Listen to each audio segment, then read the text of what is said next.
Welcome everybody to the Gulf state of Qatar, where we started last year and again this year. The first of 8 races in the FIA World Endurance Championship between now, the end of February, and the end or early part of November.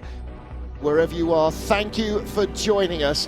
Last year we had the bronze drivers only competing and qualifying in the LMGT3 category. This year we see the silver drivers injected into that mix as well. So you'll run the bronze drivers in the beginning and you have the choice whether you run the bronze driver or a silver driver for the second round. So the hyperpole will be battled out, I assume, all by the silver drivers.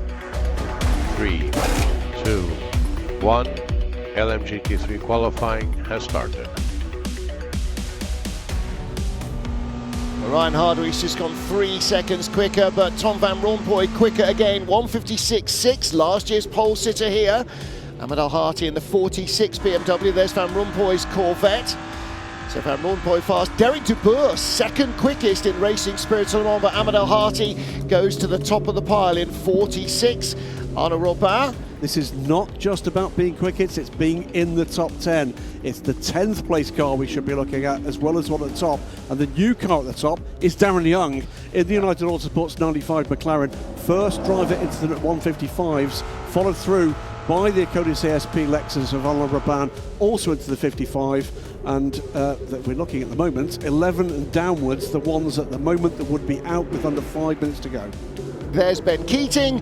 Does he improve? He doesn't improve, actually, 1.37 away. Yeah, three personal best sectors there for Ben Keating, but yeah, not enough to challenge Darren Leung, who tops the times at the moment. And you can see your top 10, the drivers that are going to make it through at this point into hyperpole, or at least hand over to their silver drivers.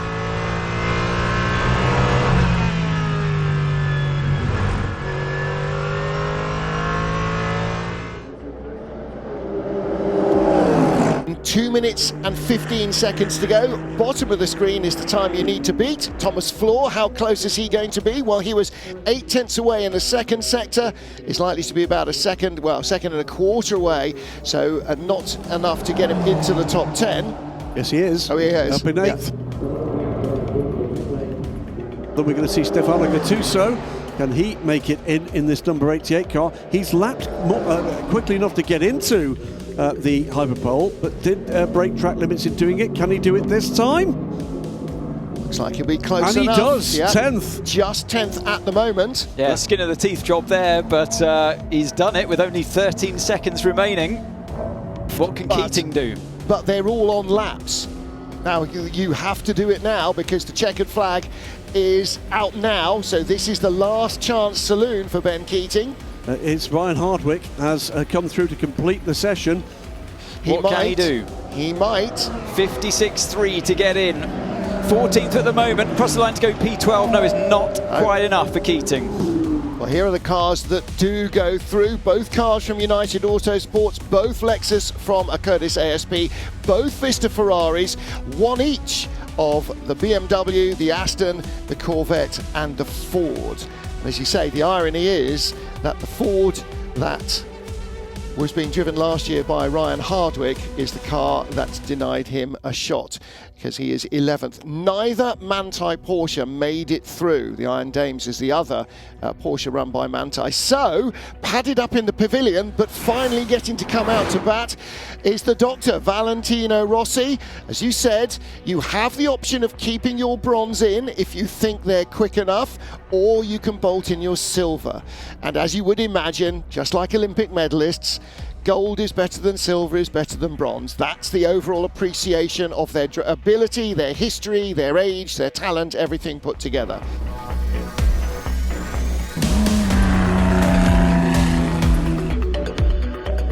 Three, 2, 1.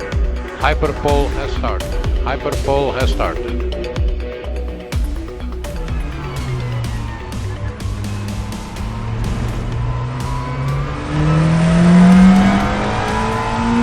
There again, look, all over the white line on the outside of the track, all four wheels over the white line before turning in to that particular corner. So I mean, the big wide cars, it's hard to see exactly where where, or you've got to have a feel for where your wheels are.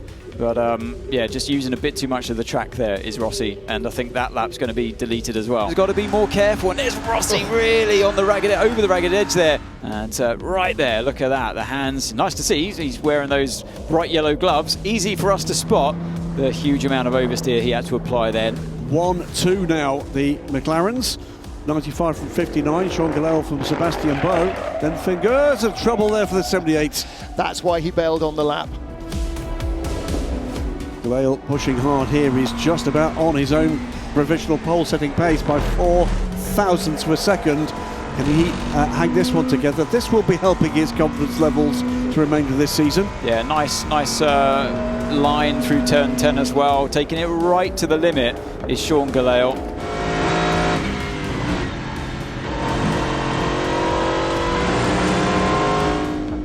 Needs to be super clean, and he must keep this lap, otherwise this car will start on the outside of row 5, but it could be pole. Teammate Fingersits takes the checkered flag just ahead. Was he running interference? Cross the line, Clement Schmidt, 6th position, doesn't get it. It is a McLaren front row lockout.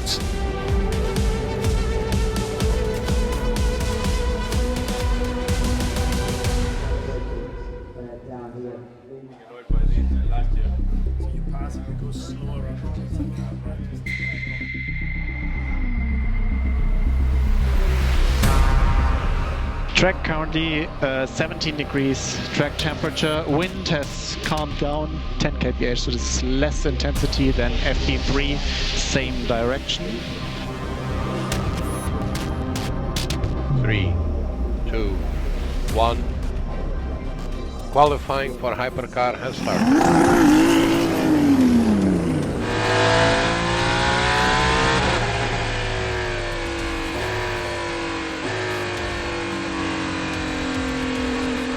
All right, so again, same format here as we've just seen for LMGT3. 12 minutes with all 18 cars.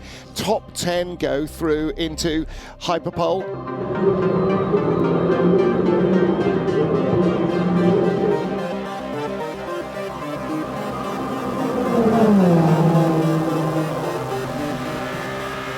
Now completed 3 laps. Here comes Brendan Hartley to the line, was 15th, goes 2nd fastest. Now Toyota decided to run an FP3, just an old set of tyres the whole way through the session. We didn't see what the car had as a potential on new tyres, so sitting 2nd and 3rd at the moment, Toyota Gazoo Racing.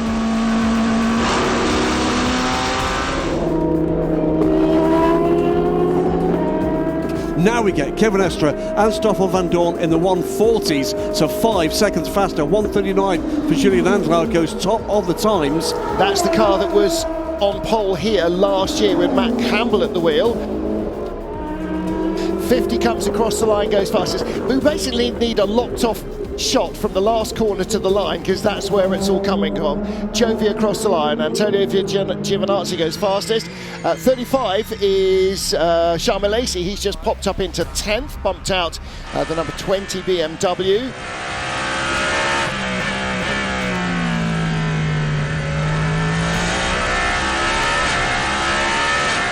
Sebastian Bourdais crosses the line to go P7, he was 10th, so a little bit more security there.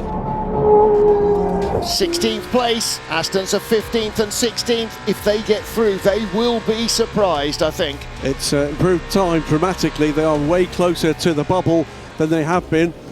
No. Wow. What can Sorensen do? P15 for now, only moves 14th. up 1 spot. No, not enough. Now 51 from 50, watching Jean-Eric Verne. He's the one on the bubble, needs to improve this time to secure his place. It's a 1:39.963 for Verne. What can he do this time? He's in, yeah, P9 for now, and it wasn't even his personal best middle sector either, so a little bit more time, but it's the checker flags out. Is that going to be enough for Jean-Eric Verne? Julian Andlauer, P10, he's the driver at risk as we're on board with Schumacher once again. A personal best this time around in the first sector, but not enough in the middle sector. Brendan Hartley is not going to make it through to hyperpole in the number 8 Toyota. No.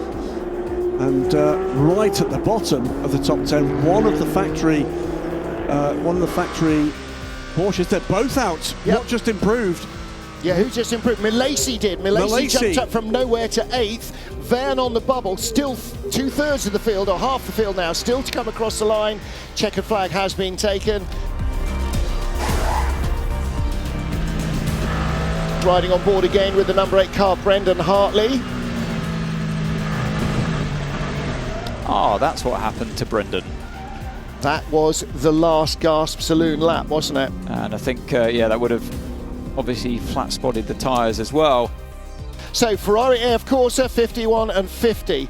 Then the caddy, in fact, of course, Ferrari claimed the first ever hypercar pole for their team when they were on pole ahead of Toyota in Sebring on Ferrari's debut back in 2023.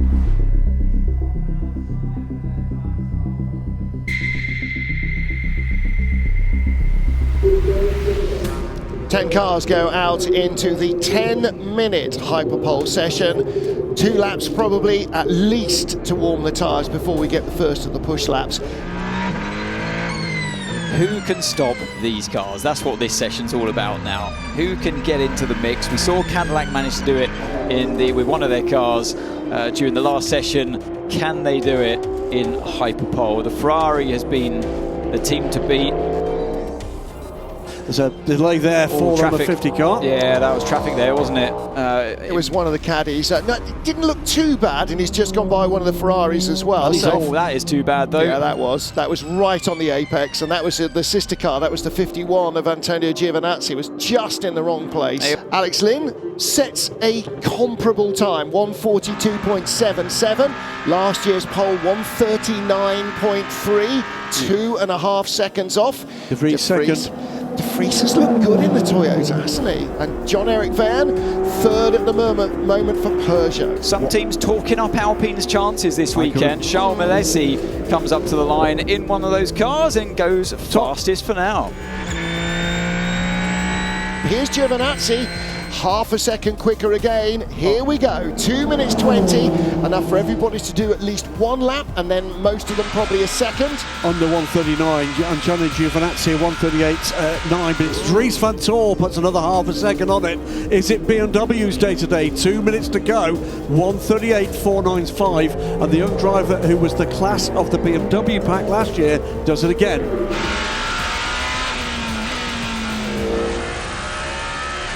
Alex Lynn navigates it well through the final corner. P8 for now. What's it going to be as he crosses the line? Second place for the Cadillac driver. What can his teammate do? Sébastien Bourdais in the number 38. Cadillac Hertz Team Jota further down the road. Quarter of a second back. It's not going to be the fastest lap. No, look good in the high speed though. Can he make up some time in this critical final sector? Fighting the car into the penultimate corner, turn 15, bring the car to the left-hand side, ease the brakes on as you get to the mid-corner point, switch it up and get onto the power instead. It's a critical process there as Bourdais now heads towards the finish line to go P4 only for now. Bourdais might put it on the front row at the moment for Caddy with 38. But Giovinazzi might take it all away. BMW at the moment on pole from Ferrari. Bourdais across the line in 5th place. No improvement. Takes a checkered flag. So Giovinazzi, watch this one. Ferrari on pole. This is going to be close, surely. It looked good around the final corner. Oh. It is a fastest lap for Antonio Giovinazzi in the Ferrari. Wow, right at the end. 15, Dries van Tor is still out there, has not taken a wry smile from Van Sanvos. Did you do a track limit in this lap? Question. No, mate. In this case, I'm afraid it's a pole position, mate. Oh, yes, it is! Yes!